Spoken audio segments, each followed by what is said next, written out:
Hi guys, welcome to How to Solutions YouTube channel. In today's video, I'm going to show you how you can get repost button on TikTok. Before getting into this video, must subscribe to our YouTube channel and click on the bell icon. So the first step you need to do is to open Play Store and search here for the TikTok.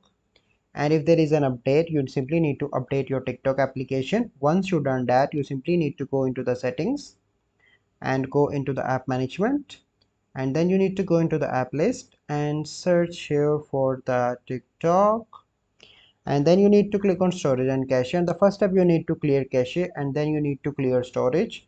Once you've done that, you simply need to log in into your account on TikTok. So as you can see that I am in my account, then you need to click on the share icon, and here you can see the first option, that is repost. So this is a process by which you can get repost button on TikTok.